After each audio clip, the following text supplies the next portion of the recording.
It's the kind of small town where everyone knows everyone else's business. And if you're not careful, you might just find your own secrets laid out for all to see.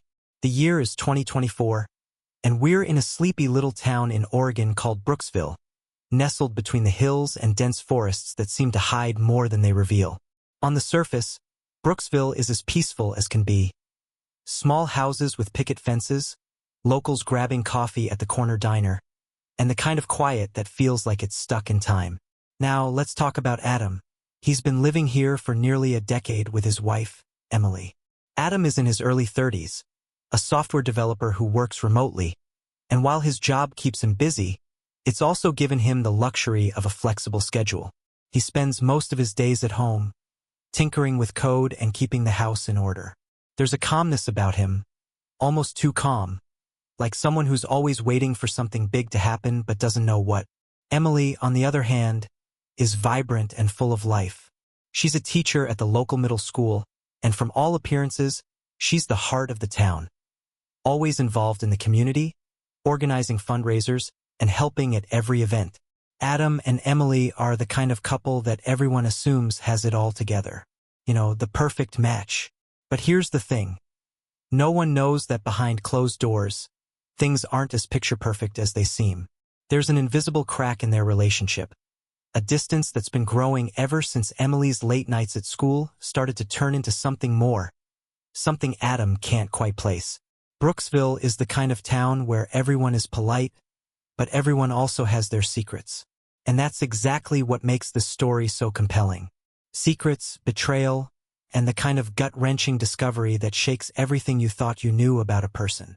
It's the kind of situation that sneaks up on you slowly, like a storm building on the horizon, not quite visible but impossible to ignore once it hits. Adam doesn't see it coming, but it all starts with a single text message. It's a Friday evening when Adam first notices it. He's sitting at his kitchen table, sipping coffee, and scrolling through his emails. Emily's been out for a few hours now, probably at one of those school committee meetings or grabbing drinks with her friends, he thinks. He doesn't mind, really. He's used to her being busy, always with something to do, someone to see. But tonight is different. Adam's phone buzzes with an incoming notification, a text message from Emily's phone.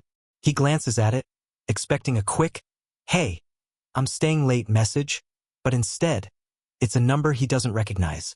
The message is short and to the point. "You can't hide from this forever. I'm still waiting for you." Adam blinks at the screen, his mind racing. The message doesn't make sense. He tells himself it's probably a mistext, something that got sent to the wrong number. Maybe Emily's phone auto-filled the contact, and it's some old conversation thread. He can't help but feel a tug in his chest, though a slight unease he can't shake. He puts the phone down, trying to ignore the feeling gnawing at him. But the more he tries to push it away, the more the message lingers. Something feels off. And deep down, Adam knows this isn't just a mistake. The next few days drag on in a blur of work and fleeting moments with Emily. The tension between them, though, is palpable. They're polite, cordial even, but there's an undercurrent. Something they both know but aren't saying out loud. It's not long before Adam starts to notice other signs. Little things, but enough to make his gut twist. Emily's phone has a strange new password. She's suddenly more secretive about her whereabouts and who she's texting. And yet, when Adam casually brings it up, she brushes it off with a smile and a comment about how busy things have been at school. But then it happens again. One evening, Adam gets home early and is about to sit down to a quiet dinner when Emily's phone buzzes again. This time, he's standing right next to it, and the screen lights up with a name he doesn't recognize, Chase. Without thinking, he reaches for the phone and checks the message. It's a picture, blurry and hard to make out, but the caption is crystal clear. "I miss you. Let's make plans this weekend." His heart stops. Adam feels that familiar knot in his stomach, the one he thought he'd left behind when they first got married. It's the feeling of being blindsided, of not knowing what's happening in your own life until it's too late to do anything about it. He quickly puts the phone down, pretending like he didn't see anything. But the damage is done. The seed of doubt has been planted. That night, as Emily gets home, Adam can barely look at her. She's bubbly as ever, telling him about her day, but he can't hear a word. All he can think about is that text message, and the realization that he might not be the only one in this marriage anymore. The following days are filled with an uncomfortable silence between them. Adam keeps his distance, his mind racing as he tries to process everything. He's not sure if he's ready to confront her, but the weight of the secret is crushing him. The more he thinks about it, the more he knows he can't let it slide. And so he makes a decision. He's going to find out the truth. He doesn't know how yet, but he knows that whatever's happening, he can't ignore it any longer. Little does Adam know, Emily has her own secrets, and the truth is about to come crashing down on them both. As the days drag on, Adam's unease grows. It's like a constant weight hanging over him, one that he can't shake off. He keeps replaying that text message in his mind, each time convincing himself it's nothing, just some strange misunderstanding. But deep down, Adam knows this isn't the case. He's married to a woman he thought he knew inside and out, but now he's not so sure. He feels like he's losing her, and every time he looks at Emily, the distance between them feels like it's getting wider. The tension is thick, so thick that even their casual conversations feel strained. Emily notices the change in Adam's demeanor too, though she's not entirely sure what's causing it. There's no denying the subtle shift in their interactions, and it's starting to wear on her as well. Still, Emily carries on, pretending everything is fine. She's too deep in her own world now to confront what's going wrong, to face the consequences of her actions. It's a Saturday morning when Adam finally decides he can't take it anymore. He's been thinking about how to approach Emily for days, but he knows there's no easy way to do this. There's no gentle way to uncover the truth.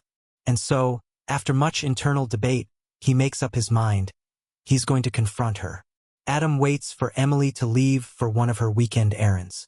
He knows she's meeting friends for lunch, so he seizes the opportunity.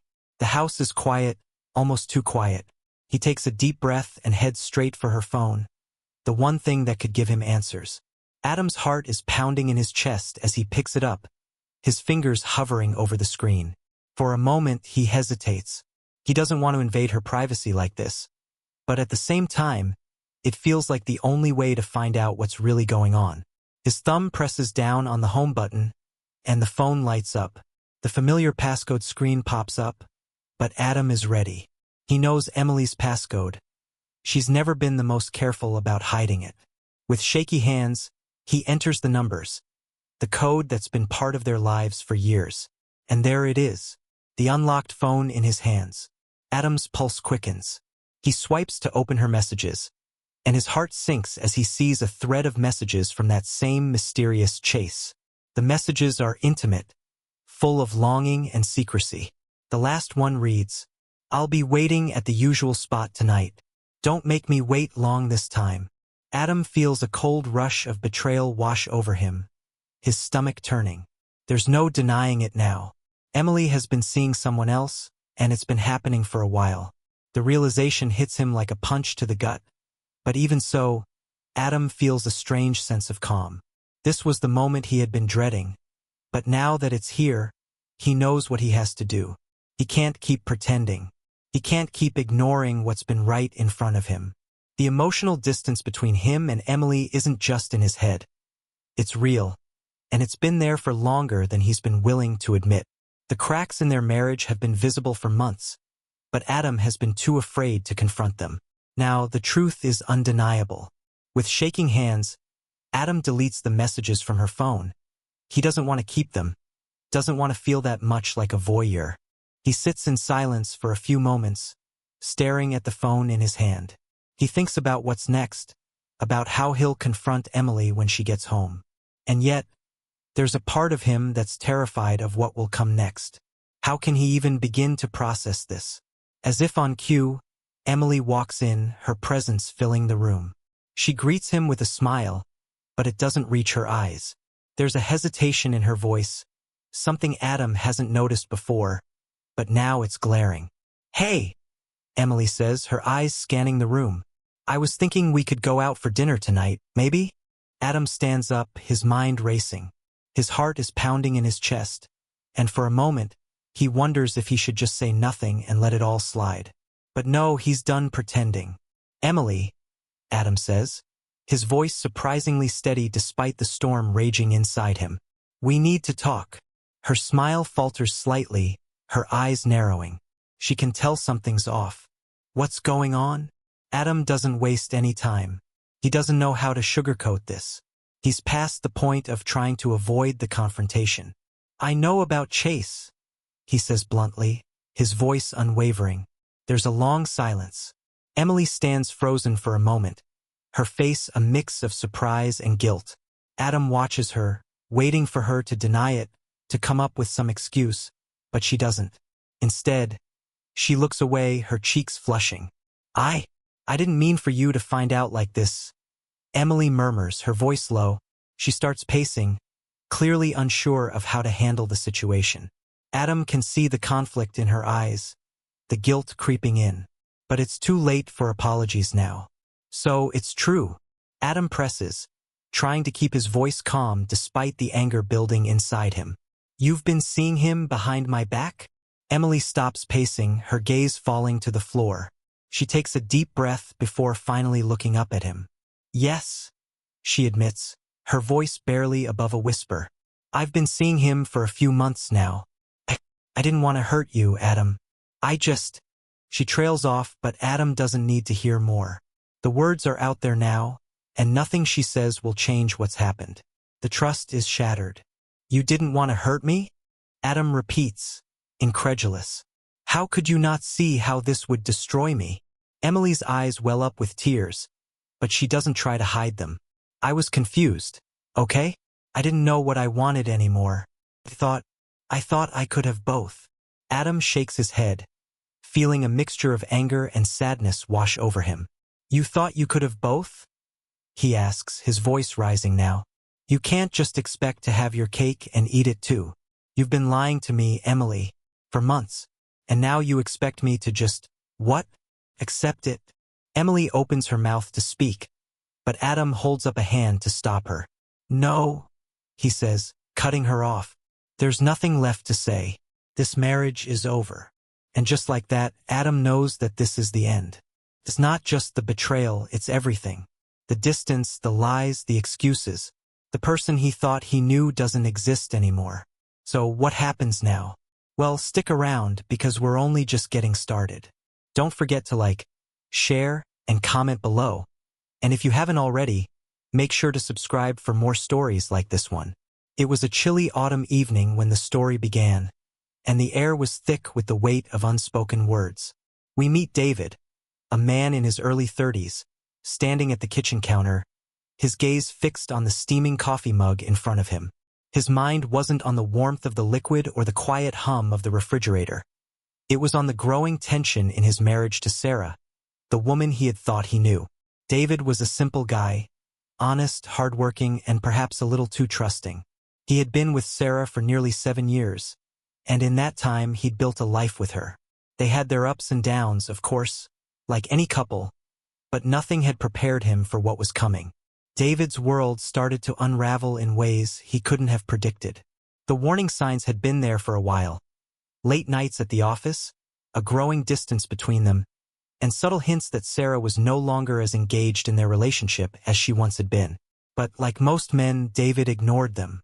He brushed them off, convincing himself that things would get better. But that was before he saw the message. It wasn't intentional. He wasn't snooping, wasn't looking for a reason to distrust her. But there it was, Sarah's phone, unlocked and sitting innocently on the couch. The vibration of a new message caught his eye, and before he could stop himself, he reached for it. His stomach churned when he saw the name on the screen. Jason. He didn't know Jason, but he had heard Sarah mention him in passing. A colleague from work, someone she'd started spending more time with. The message read, "I can't wait to see you tonight. Let's make it special. I miss you." David's heart sank. He wasn't sure what he had expected, but it wasn't that. His fingers trembled as he put the phone back where he'd found it. He needed to confront her, but part of him didn't want to. He wasn't sure he was ready to face the truth, to hear the words that would shatter everything he believed about his marriage. But deep down, he knew he had to know. Later that evening, the tension was unbearable, the air thick with unspoken words. David's heart was pounding as he waited for Sarah to come home, still replaying the message in his mind. He had tried to convince himself it was just a misunderstanding, that maybe there was an innocent explanation, but deep down he knew what he had seen. And the more he thought about it, the more the anger and hurt grew inside of him. As Sarah walked through the front door, David couldn't hide the frustration on his face. She stopped for a moment, her eyes darting around the room, as if sensing something was off. She threw her keys on the kitchen counter, her expression shifting to one of concern as she saw the look in his eyes. "David, what's going on?" she asked softly, but David's mind was already made up. Without saying a word, David pulled out her phone, the one that had caused all of this. Sarah's eyes widened, and her breath hitched when she saw the message on the screen. "Who's Jason?" he asked, his voice low but steady, his chest tightening with each passing second. Sarah froze, her face going pale. She opened her mouth to speak, but no words came out at first. She could tell from the look on David's face that her secret was out, that the calm facade she had been maintaining was crumbling. "David, it's not what you think?" Sarah stammered, taking a step toward him. But he stepped back, holding her phone like it was some kind of evidence, like the truth had already been written in black and white. "Not what I think?" David's voice cracked with emotion. "How could it not be what I think, Sarah? I saw the messages. I saw you talking to him like he's more than just a colleague. You're having an affair, aren't you?" The words stung as they left his lips, but it was the raw pain in his voice that hit Sarah the hardest. She had always feared this moment, but never in her wildest dreams had she imagined it would come to this. Wouldn't have guessed the man she loved would be looking at her like a stranger. "I didn't mean for it to happen like this," she said softly, her eyes welling up with tears. "I never wanted to hurt you.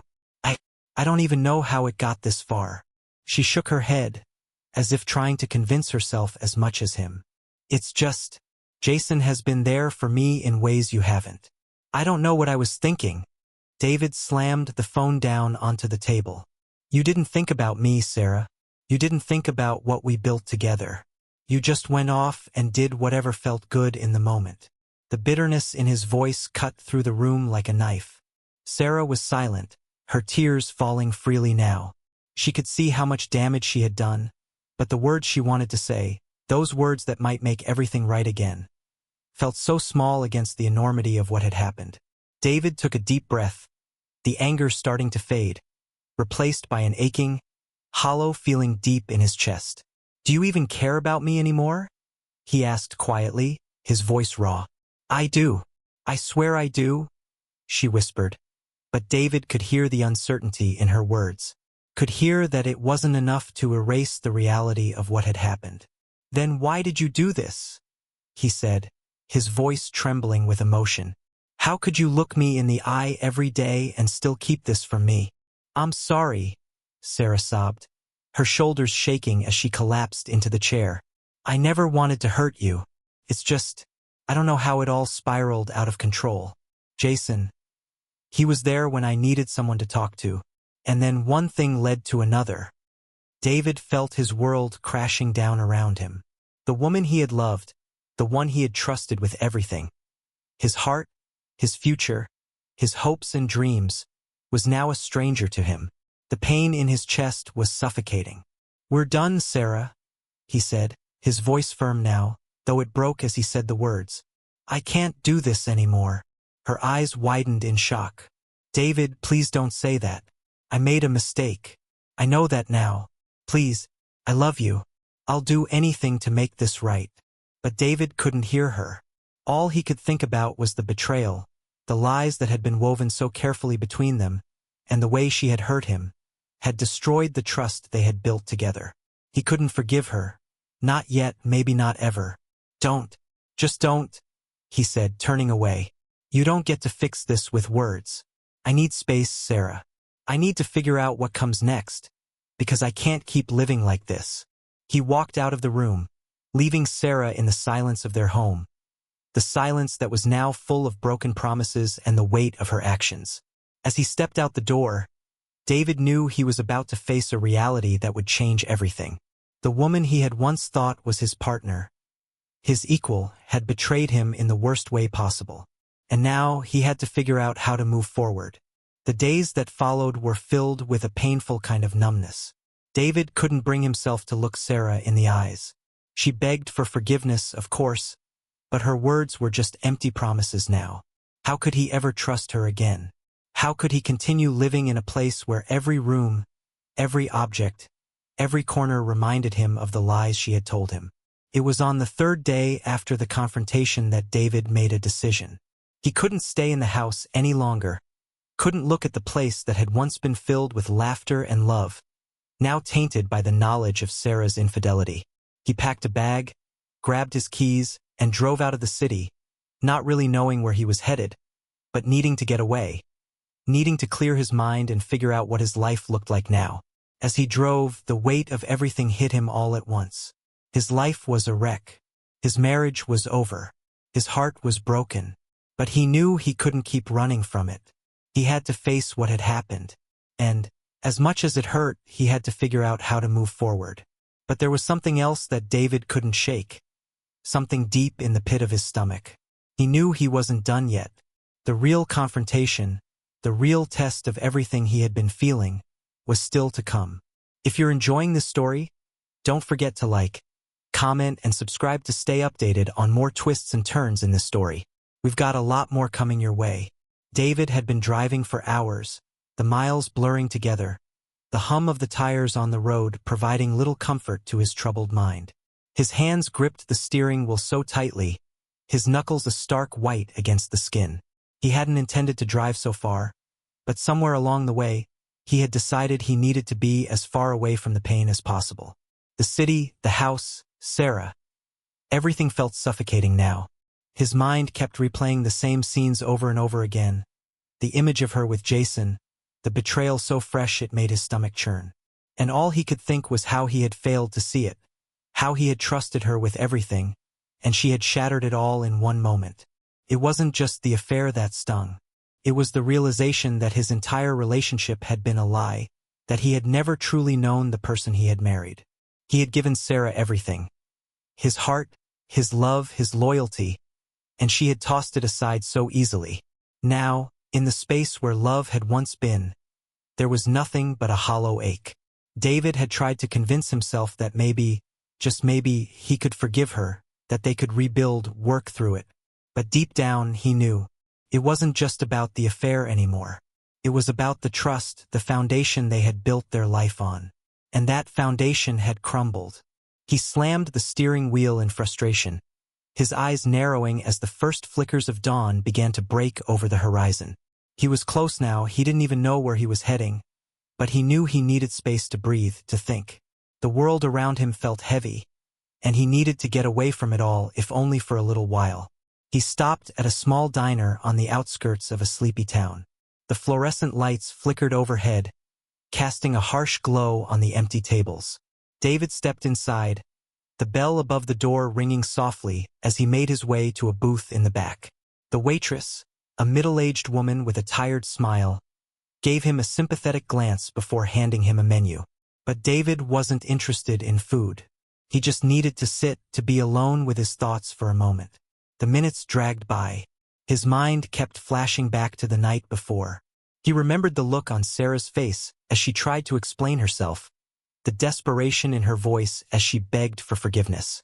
But there was no forgiveness for what she had done, not yet, anyway.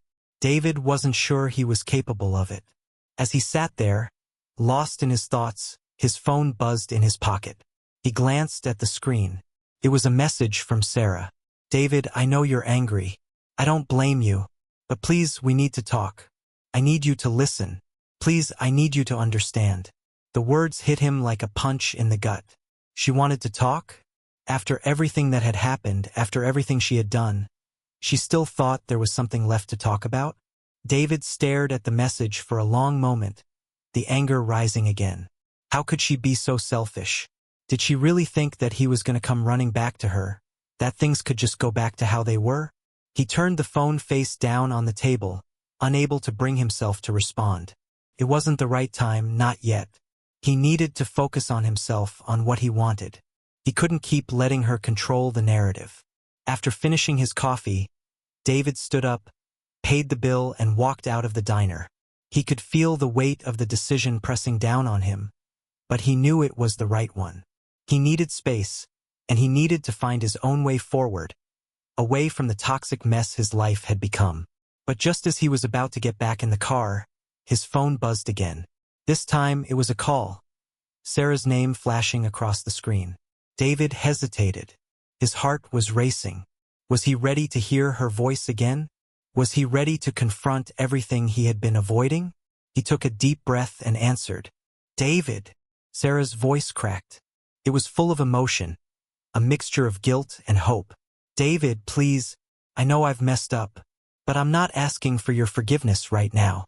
I just want you to know that I'm sorry, and I need you to hear me out. Please." Her words cut through the cold air, but David was still hesitant. He didn't know if he was ready to hear her explanation, didn't know if he could bear it, but something inside of him, something deep, told him to listen. Maybe this was the moment where things could finally be put to rest. Maybe he needed to hear it from her, to understand why she had done what she did. "Okay," he said, his voice steady but tinged with pain. "I'm listening. I don't even know where to start," Sarah said, her voice trembling. "Everything was falling apart, David. I didn't feel like you were there for me anymore.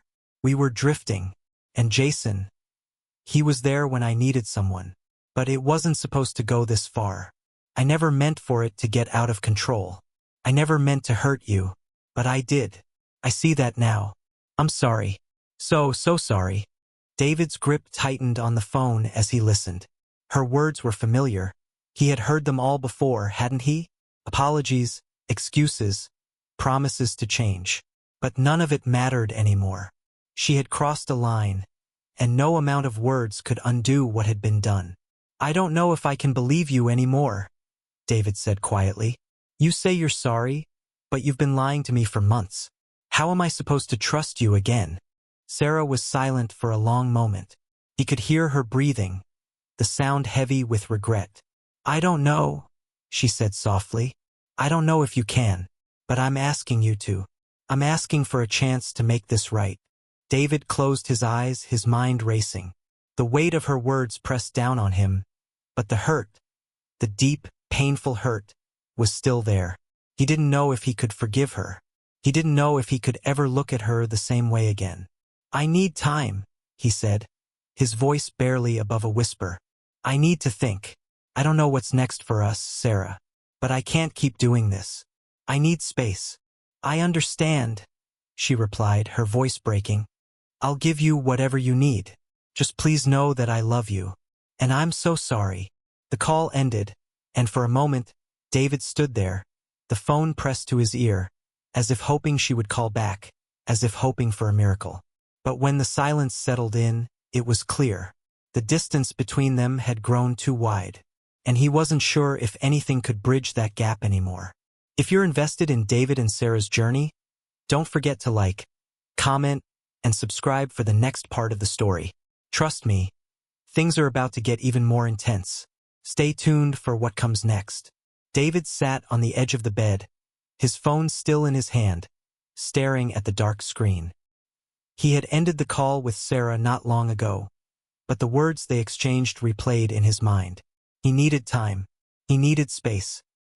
He couldn't allow himself to be swayed by the tears in her voice, the promises that everything could be fixed. Not after everything. Not after the affair. The silence of the room was deafening. He felt isolated, a feeling he was growing all too familiar with. The weight of the betrayal had been hanging over him for days, but it seemed now, more than ever, that there was no escape from it. Every time he tried to focus on something else, his thoughts would spiral back to Sarah and Jason, her infidelity. He couldn't shake the image of her with him, and it burned like fire. David's chest tightened as he stood up and walked to the window, looking out at the empty street below. It was late, the only sound coming from the wind rustling through the trees. He wanted to run, to escape, but there was nowhere to hide from his thoughts. No place where the memories of Sarah, their life together, wouldn't follow. And then, just as quickly, another thought crossed his mind. His life had been built on trust, on loyalty. And while everything felt destroyed, maybe there was a chance to rebuild himself. Not with Sarah, but for himself. He could find a way forward. He wasn't sure how, but he knew staying here and wallowing in the pain wasn't going to help. He grabbed his keys, walking out of the room, and headed to his car. There was a place he needed to go. A place he had been avoiding for too long. It was just after midnight when David pulled into the parking lot of his old friend's apartment complex. He hadn't spoken to Mark in months, not since he had discovered Sarah's betrayal. Mark had been one of his closest friends, but after everything that had happened, their friendship had fractured. Mark had known Sarah for years, had spent time with her and Jason, and had always been there when David needed advice. But somehow, when it mattered most, Mark had distanced himself. David didn't blame him. He wouldn't want to be involved in his messy situation either. But tonight, he needed someone. He needed to talk to someone who could understand. Mark was sitting outside, smoking a cigarette, his eyes tired but alert. He looked up as David approached, his expression unreadable. "You're out late," Mark said with a small smile. "Didn't expect to see you tonight." David chuckled dryly, trying to ease the tension. "Needed to get out of my head." Mark nodded, flicking the ash from his cigarette. "I get that. You want to talk about it?" David hesitated. He wasn't sure he was ready to lay it all out, but something about Mark's quiet demeanor made him feel like he could. He sat down beside him, and for the next few minutes they just sat in silence, the weight of everything between them hanging in the air. Finally, David broke the silence. "It's over, Mark. I don't know if I can go back from this. Sarah. She hurt me in ways I didn't think were possible." Mark looked at him with empathy, his eyes reflecting the same pain that David was feeling. "You know, I've been thinking about it a lot, about what happened. I was there when you and Sarah first got together. I saw how happy you both were. I never thought she'd do something like this." David nodded, swallowing hard. "Neither did I." Mark threw his cigarette to the ground, grinding it out with his shoe. "But you're right. You can't go back. What happened, it wasn't just an accident. It wasn't a mistake. She made a choice and it hurt you. You don't deserve that." David's chest tightened again, the grief threatening to rise to the surface. "I don't know if I can forgive her. I don't know if I want to." Mark leaned back, staring out at the night sky. "You don't have to forgive her right now. What you need to do is take care of yourself. I know it's hard, man. Believe me, I know. But you can't keep carrying that weight around forever. You have to find a way to let go." David's eyes were fixed on the ground, his mind racing. Letting go? How was he supposed to do that? He had built everything around Sarah. Their home, their future, their dreams. All of that was shattered now, and the pain was unbearable. "I don't know how to let go," he whispered. "Everything I thought I knew is gone. I don't even know who I am without her." Mark's voice softened. "I get it, but you're still you. You're still the person who made it through everything before. You just need to remember that. And if you ever need help, I'm here. I'm not going anywhere." David met his gaze, and for the first time in days he felt a small flicker of hope. Maybe there was a way out of this after all. Maybe, just maybe, he could find himself again. He didn't know what the future held, but he knew he couldn't keep living in the past. "Thanks, man," he said, his voice steady now. "I appreciate it." Mark smiled, clapping him on the back. "Anytime." David stood up, the weight of his decision still heavy on his shoulders, but somehow a little lighter than before. He was going to take this one step at a time. He wasn't sure what was coming next, but he wasn't going to face it alone. As he walked back to his car, his phone buzzed again. It was Sarah. He didn't pick up. Not this time. He wasn't ready to deal with her yet. But as he drove away, he felt a small sense of relief. He was moving forward. He was taking control. And that was the first step toward healing. As things continue to heat up, don't forget to like, comment, and subscribe to my channel for more of David's journey. Stay tuned, because the next part of the story is coming soon, and it's going to be intense. David woke up early the next morning, the sun creeping through the blinds, casting long shadows across his living room. He hadn't slept well. The weight of everything still hung over him, a constant reminder that his life had been turned upside down in the worst way. But there was something different about today. Something inside him had shifted, like the first rays of light piercing through the darkness. He couldn't explain it, but he knew he needed to face what was coming. He couldn't run anymore. He took a deep breath and grabbed his phone from the table. There was a message from Sarah. Her name was displayed on the screen, and his finger hovered over the reply button. But this time he didn't answer. Instead, he locked his phone and shoved it back into his pocket. Today wasn't the day for apologies. Today was the day he decided to take control of his life. Later that afternoon, David found himself outside Sarah's apartment building. His heart was pounding, but his feet were steady, planted firmly on the ground. He had made the decision. He was going to confront her. He wasn't sure what he was expecting from this conversation. Maybe some closure, maybe the truth. But deep down, he knew it was time to face her, to say everything he had kept bottled up for far too long. As he walked up to the door, the sound of Sarah's voice could be heard through the thin walls of the hallway. She was talking to someone. David paused, his hand resting on the doorknob. Should he knock, or should he just leave? But the decision was made for him when the door swung open unexpectedly.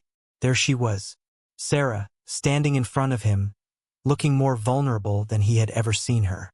Her eyes were red, as though she had been crying, but there was something else too, something that felt like guilt. She opened her mouth to speak, but David didn't give her the chance. The words came out of him before he could stop them. Why? His voice was sharp, raw. Why did you do it? How could you betray me like that? Sarah recoiled slightly, her face flushing with shame. David, I never meant for it to happen. It wasn't planned, but it just happened. I didn't want to hurt you. David shook his head, the frustration building inside him. Don't give me that. Don't try to make it sound like it was some accident. You knew what you were doing, and you kept it from me. Tears welled up in Sarah's eyes, and she took a step forward, reaching out for him. Please, David, please don't leave me like this. I love you. I've made a mistake. I know that now, but I swear it wasn't about you. It was me. I didn't know what I needed. David stepped back, his anger rising. That's not the point, Sarah. You betrayed me. You went behind my back, and you destroyed everything we had. I'm not going to stand here and let you make excuses for that. The silence that followed was heavy, suffocating. Sarah's face crumpled as she sank onto the couch, her hands shaking.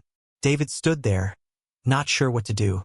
He had wanted answers, but now that he had them, it didn't feel any better. If anything, it made him feel worse. He was standing in front of the person he had loved, and yet all he felt was emptiness. I'm sorry, Sarah whispered, barely audible. I never meant to hurt you. I didn't know how to fix it, but I know I ruined everything. I was selfish. David took a deep breath, his emotions swirling. This wasn't the way he had imagined this confrontation going. He wanted to scream at her, to shake her, to make her feel the pain she had caused. But instead, all he could do was stand there and feel the cold weight of betrayal settle deeper into his bones. You can't fix this, he finally said, his voice quieter now but firm. It's over, Sarah. It has to be. She looked up at him, her face a mask of sorrow and disbelief. But we can fix it, David. We can try again. Please, just give me another chance. David shook his head, the weight of her words crashing down on him. The promise of reconciliation was tempting, but he knew better. He had to walk away. He couldn't let himself go back to the way things were. Not after this. I can't keep living like this. I need to heal, and I can't do that while I'm still holding on to the past. I need space. I need to move on. For the first time, Sarah didn't try to stop him. She didn't reach out, didn't beg him to stay. Instead, she nodded, the tears slipping down her cheeks as she whispered, I understand. David turned away, the finality of it all hitting him like a ton of bricks. As he stepped out of the apartment, He couldn't help but wonder if he was doing the right thing. But deep down, he knew that he was. This was the only way forward. That night, as David lay in bed, he reflected on the conversation. There had been no dramatic ending, no grand resolution, but he had finally taken the first step toward closure. He couldn't change what had happened, but he could control how he moved forward. He knew it wouldn't be easy, but he had to let go. He had to stop dwelling on the past and start living again. The pain still lingered, and it would for some time, but he could feel a shift inside of him. The anger was still there, but it was starting to fade, replaced by something else. A quiet resolve. He was ready for the next chapter. He wasn't sure what it would look like, but he was ready to face whatever came his way. If you're following David's journey, don't forget to hit that like button, drop a comment, and subscribe to the channel. You won't want to miss what happens next. Trust me, this story's far from over. As weeks passed after the confrontation, David found himself in a place he never thought he'd be. Peaceful, but not without its share of struggle. The anger and bitterness that once consumed him had begun to dissipate, replaced by a sense of understanding. The process of healing was slow, but each day felt like a new step forward, even if it was a small one. David had spent the past month focusing on himself. He took up yoga and meditation, things he had never thought would be his thing. He joined a new gym, met some new friends, and even picked up an old hobby he had long forgotten. Painting. He painted to process his emotions, to understand the grief, the betrayal, and the self-doubt that had followed him for so long. And with each brushstroke, he started to feel lighter, more in control of his future. As for Sarah, she hadn't reached out again.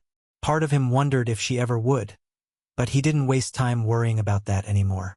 She was on her own journey, and he was on his. Neither was easy, but both were necessary for them to move forward in their own ways.